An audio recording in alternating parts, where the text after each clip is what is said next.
The Shelby Cobra is one of the most iconic sports cars of all time and so popular that they still make replicas of it that you can buy new today. But they never did make a truly new version of the Shelby Cobra. Ford almost did back in 2004 when it unveiled the Shelby Cobra Concept with retro modern styling that it brought around to the auto shows, but it never did put it on sale. However, you can now buy that very car when it goes up for auction at the Mecum Auctions event in Monterey, California next month. I'm Fox News Autos editor Gary Gastilew, and joining me in the Fox Garage is Chris Theodore, who's the Vice President of Product Development at Ford when that car was built and is now the proud owner of it. Welcome to the show. Great to be on the show, Gary. So that car, the history of it's pretty amazing. We'll get into that. But first, I want to hear about how you came to own it. Car makers usually keep concepts themselves or even send them to the crusher so they don't end up on the road. But you were able to buy that a couple of years ago, right? Right. It was amazing that it happened and a kind of a dream come true. My team developed this car and built this car in 2003.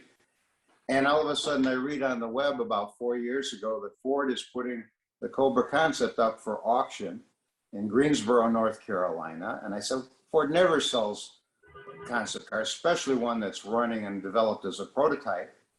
And then I read on a little bit, and then it says Ford legal for liability purposes has disabled the car. And so I said, I actually conned my wife. I said, let's go visit your sister and we'll stop in Greensboro, South Carolina, and I'll just see what the car goes for. But with the car being disabled and such an iconic car, I thought maybe I'd be able to steal it. Well, that wasn't the case. I mortgaged both houses, but I got the car. Of course, it was my team that did it. They had all the blueprints and the drawings, and we got her back running, and she's better than ever, and just a joy to have, and you know, that you can take on the track. And now I've got it licensed and certified for the roads. I'm too scared to take it out on the road because it's the last Shelby Cobra. It's one of one. There are no others, and the engine's one of four. So you know, it needs a great caretaker to enjoy it. Close to $900,000, I believe, was the winning bid for that. As far as the disabling part, what exactly did they do? Is that the same motor that was in the car when it was brought to the car shows, or did they change things? No, it's the same motor. The cooler minds set in, and they were going to put cement in the block. They didn't do that. They let the motor run because they were convinced that if the motor didn't run, it'd be even less valuable. So they disconnected the driveline, the transaxles in the rear, and they welded all the shafts shut. Then the service plate, they bolted back on, ground off the heads of the bolts, welded that shut, and hid how they disconnected the car. But I had my sources, and we got her back running within about a month, and we serviced everything because, as you can imagine, when Carol drove this car, he did a lot of burnouts and donuts, and so it needed the clutch was fried, and so we just went through the whole car and made it right. Carol Shelby, of course, who was alive at the time and involved in developing that.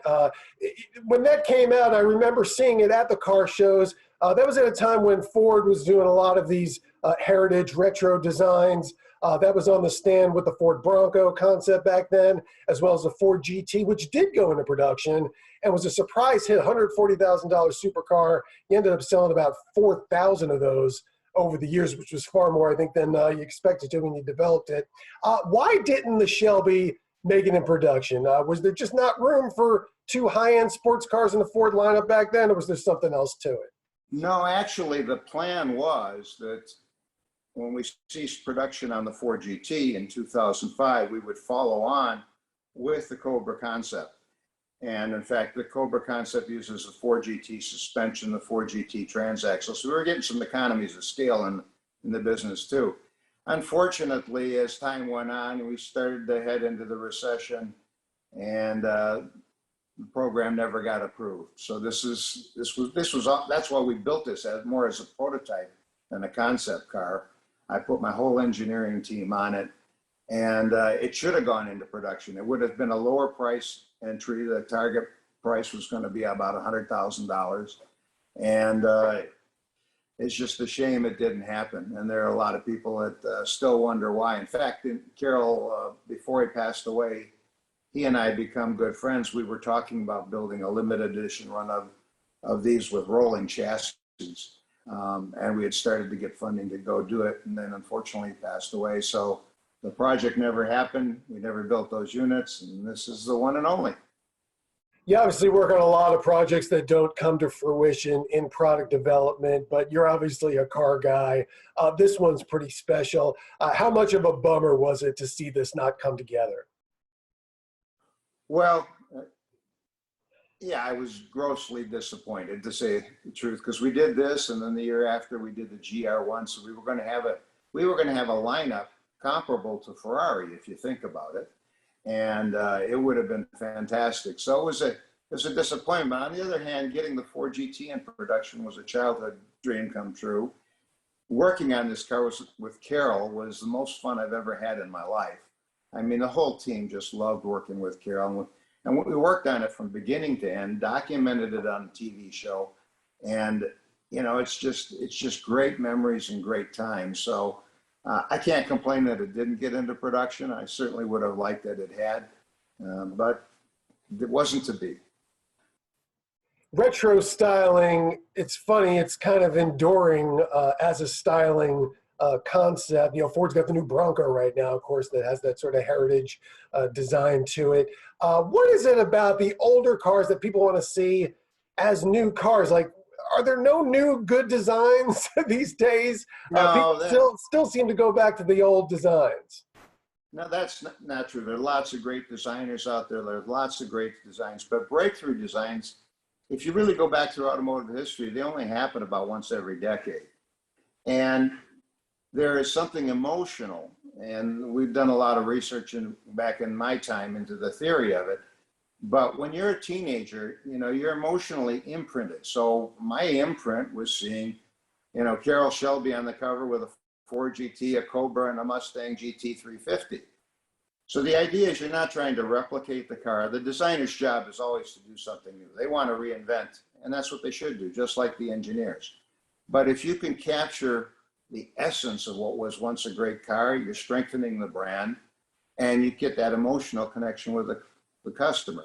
Now, the Ford GT was quite literally a retro version, just smoothened and modernized a little bit. The Cobra, the guys really tried to take it one step further. And when I show this car at the concours, people come up to me and they say, "Is that coming out tomorrow?" Because it still looks like a fresh design. There's nothing that it has in common with the original Cobra, but it has the cues so that when people see it, they know it's a Cobra, and they know they like it. So it's a fun car to show to people. Ford, and of course you're not working there anymore, but the automaker is going all more in the electric area in the coming years. Do you think that the Cobra can exist as an electric model, or has the time passed for Ford to bring that back? Well, there's always a possibility to bring a Cobra back, and it might actually work out very well as an electric model. And I'm not saying it should, or nor do I have any information. But if you think about what Tesla's been doing, what Mustang's doing with the Mach-E, you know, there are stories that there are going to be more electric Mustangs coming out.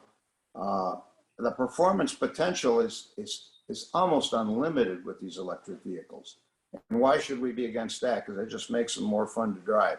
So, you know, this has got 605 horsepower. You can imagine an electric version with 1,000 horsepower being quite the riot. So you never know what you're going to see. But we're going to see electrification on high-performance cars for sure, for sure.